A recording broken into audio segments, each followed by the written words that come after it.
Hi everyone, welcome back to my channel. My name is Mandy and I'm a full-time reseller. I make reseller content on this channel that could be thrift with me's, thrift hauls, a day in the life. I am still doing my 12 days of keywords, and I do What Sold Wednesday videos every Wednesday, which is today.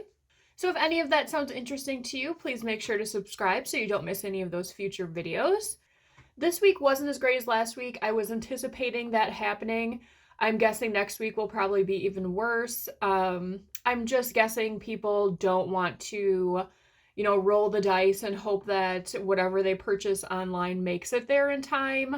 And I don't know that there's very many people that are just like personal shopping, so when it gets there type of deal. So now I will flip you around and show you some of my listings. That way you can kind of see what I'm using for keywords, titles, how my photos look, and all of that. The second time that I'm doing this video, I'm using Zoom this time. I had been using something else and I don't know what's going on, but every time that I go to upload it, my mouth is not matching with the words. So here we go. This is for the week of December 4th through the 10th. On Mercari, I had 7 sales for $152, and that left me with $128.12.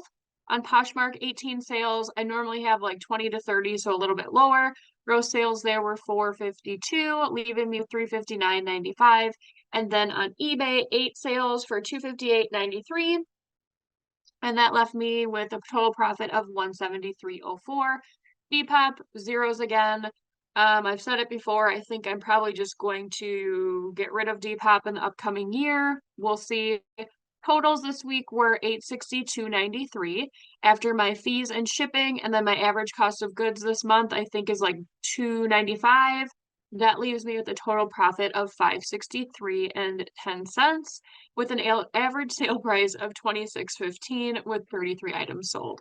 So now we will look at some of the actual visuals. So this was like a diffuser type thing. You put water in it and then the steam came out or the mist came out and it changed colors. This I got in, when was that? I think like 2 years ago or something. I was buying mystery boxes that had lost or like returned mail. And I don't know that I would really suggest doing it. I didn't really make a bunch of money from it, and you end up getting a lot of returns that are clothing that are similar to Shein, and it just, I don't know, it wasn't really worth it. Next are a pair of Skechers. These were from the 2000s. They were in pretty decent shape, size 9. There was just a little dent here on the toe box, and those went for an offer of 24. Free People, this was just in my Quick Lots box that I opened. I could have gotten more for it, but after I had it under my lights and everything and was photographing it, I noticed that there was unfortunately this little line here where the sequence was missing, and that was right in the front, like right by your neck. So that went for 25. Here's one of the pairs of skinny jeans I was talking about. These are men's American Eagle, distressing on them. Those went for 22. NFL Jacksonville Jaguars. I've had this shirt for quite a while. I picked this up at Goodwill for $1.99. That sold for 16. This was a really cool, I don't know if you want to call it like a photo box, storage box, something similar to that. I'm guessing this was from the 90s potentially. That's definitely what this print on the box reminds me of. It's very Smashing Pumpkins, the band, if you're not aware of them.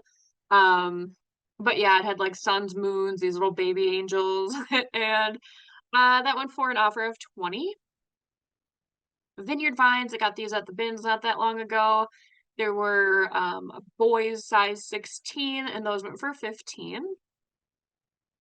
Clark's, these just came in one of my last thread-up boxes, and that sold for 30, which I thought was great because they were only a men's size 8, so they were a little bit smaller. This brand, I might be mixing it up with something else that was kind of popular in the early 2000s where they had like this type of graphic on the back and it was supposed to be like a funny shirt about like fishing or hunting or whatever. But I did find this at Savers, I think 2 weeks ago, and this sold for my full asking price of 18. Ugg boots, these I got a couple months back with the other pair. The other pair were in much better condition. These did still sell for $40. there was quite a bit of like scuffing to the leather. I was able to revive these though. They looked pretty bad when I got them. So if you ever do have leather and it just kind of looks like this, or it's dull, it's dry, I would suggest getting some sort of leather conditioner or Doc Martens Wonder Balm. It is amazing what that can do for leather that is not great looking, because these look very dull and they shined up really nicely. I don't know if anyone remembers this thrift haul where I was so excited that I found this vintage Pendleton robe. Um, I guess I was just too excited that I overlooked so many flaws with this. When I was listing it, I found that it had been altered like any possible way. It was shortened. They added Velcro here. The It had been altered for to be like what do I want to say? Like the front had been altered, as you can see here, quite poorly, where the seam line goes like this and then curves off this way. So it definitely was not altered professionally, and they used different color thread. Like this was red thread to make it shorter. So I was happy to at least get 16. Polo Ralph Lauren, just a men's fourth or 1/4 zip pullover, 20 bucks. Okay to see that go. J. Crew, one of my favorite brands to sell. This was in, I think, a thread-up box of women's 25-piece clothing. And that one for $25.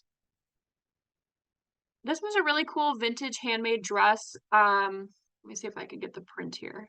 It was this really pretty light pink with these pink flowers. It was pretty sheer. This collar may have been added. It looked a little bit more modern than what the fabric of the dress looked like.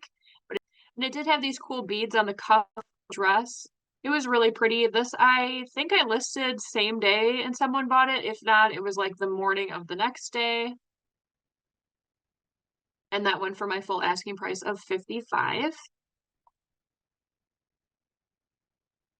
Old Navy, this was just an extra large. I got this at the bins. It had this cool open back. That went for 15. Torrid, I probably shouldn't have picked these up. It was just one pair of underwear, new with tags, obviously. I think in the future, if I were to pick these up, it'd have to be a couple pairs. I think it's a pretty hard sell to ask somebody to pay, your price and then additional shipping fees when Torrid has sales quite often. So lesson learned there. This I got at a local new store in town. It's like an Amazon returns bin store, whatever you want to call it. I went on the very first day that they had everything for $1. There was not much left by the time I got there. This was in one of the bins. I do know that the crossbody fanny pack type thing is still pretty popular, and this was like a laced faux leather woven type thing. There was some issues with it, so I did only get $12. This was definitely my favorite sale of the week. I brought this jacket home. It was in pretty rough shape. The leather definitely had not been taken care of for a while. It was very dry. So I did put a bunch of conditioner and like buffed it out. It was like meant for my boyfriend. It fit him perfectly. Like I've never seen a jacket fit somebody like to a T. I told him that I would give it like 6 months, and if nobody bought the jacket, he could keep it. And then when I was listing it, I noticed there was something in the chest pocket.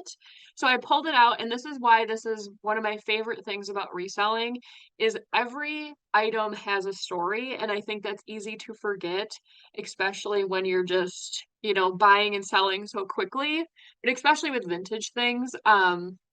Anyway, in the chest pocket was an old pack of cigarettes and a comb and a pack of matches from a place that doesn't even exist in this town that I live in anymore. So it's always really interesting to think, like, how did this jacket get there? I mean, it had to have been some day where that guy, that was the last time he put that jacket on and he put those cigarettes in that pocket and it got put in a closet or something. So it's always cool to remember that everything has some sort of story behind it. Now onto Mercari. This is Carson. I've never heard of this brand before. It reminded me of, oh, now I can't remember the name. It's like Icelandic Designs, I think. It's, really kind of intricate with the embroidery here. It was wool. It was a good size. Someone offered me 40. Columbia, I kept saying, I'm not going to pick this up. I don't make any money, but it has actually been selling quite decently. This I did pick up at the bin. Someone offered me 14. Robert Graham, they're known more for men's button-up shirts with the flip collars. I kind of have like a quirky design. I found a pair of jeans, this pair, and a pair of linen pants, I believe they were, at Goodwill for $1.99 each. I thought I would give them a try. The linen pants sold right away. These took quite a while. They did have this like almost like a plaid like fade to them, so I don't know if that's really the most popular thing to wear. So someone did offer me 28 and I took that.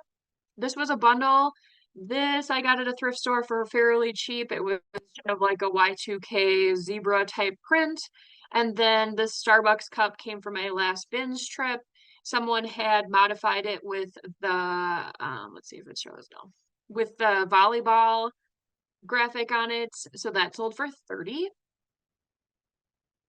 These Tommy Hilfiger slip-on heels, these came in that box from ThredUp where I was reimbursed for the whole thing. So I made 20 bucks on these.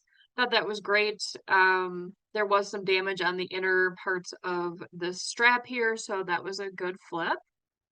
And the last one on Mercari was Adore Me. They make, I think, only bras, lingerie, that type of thing. And this was new with tags. It's kind of hit or miss with this brand. Some things go faster than others. This went for an offer of 20. Now on eBay, Gap. I don't sell a lot of Gap. Weirdly enough, I did sell 2 Gap items this week. This was the first pair with straight leg jeans, men's, new with tags, and this went for an offer of $23.99. Soul of London, I think this is just a Nordstrom brand. I'm not 100% sure. It did come in one of my Quick Lot boxes. Had it forever. There was zero interest until someone sent me an offer of 20 and I accepted just to get it out of here. Here's the other Gap piece. This is just a jean skirt, size 12. It was new with tags. That sold for full price of 18. Express jeans, these were men's pre-owned. This went for an offer of 26. Here's another pair of skinny jeans, Madewell, size 29, and that went for my full asking price of 25, which is very kind of shocking to me. Another Old Navy, this is a linen blend dress, and it was an extra large, and I do have a spelling error there. That also went for a full price of 22. These were mine from when I was a kid. I was born in the 80s, so I had Cabbage Patch dolls.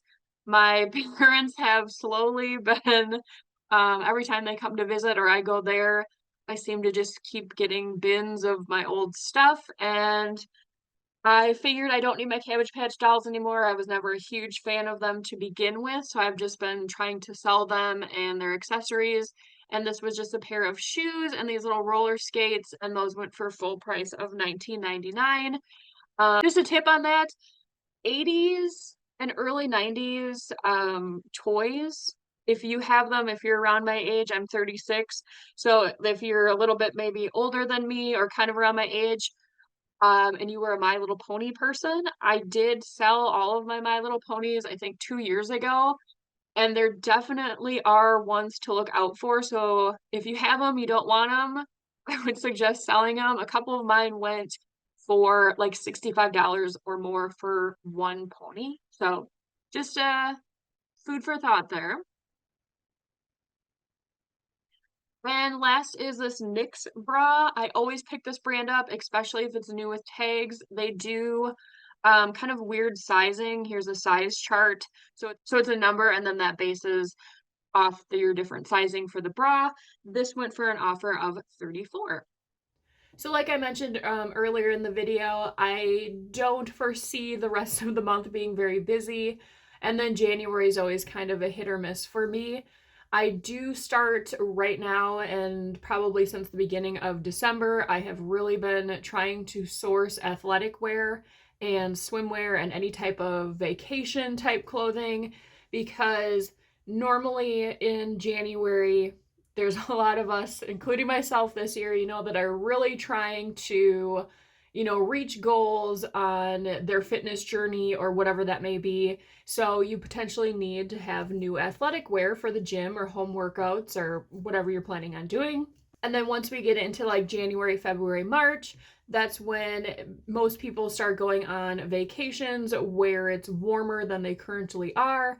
And then spring break is, I think, in March. I believe it's in March. So I want to make sure that I have all the swimsuits, the shorts, the sandals, beach cover-ups, flowy dresses, all of that, because right now, I don't know about the stores where you live. I live in Wisconsin, and there's no swimsuits to be found in like a traditional store. Thrift stores, there are still some swimsuits, but it is very little. So if I have that ready to go, and especially if they're new with tags, people might go the route of just purchasing it online so that they're ready for their vacation. If you enjoyed today's video, please make sure to give me a like as you leave. It really helps out the channel, and I am so close to my goal of 500 subscribers by the end of the month. It's been so great watching this channel grow, and I had zero expectations when I first started it. So I'm really happy in the direction that it's going, and I'm happy to be meeting all these new people, and the community is just great. So I will see you on the next video. Thanks. Bye.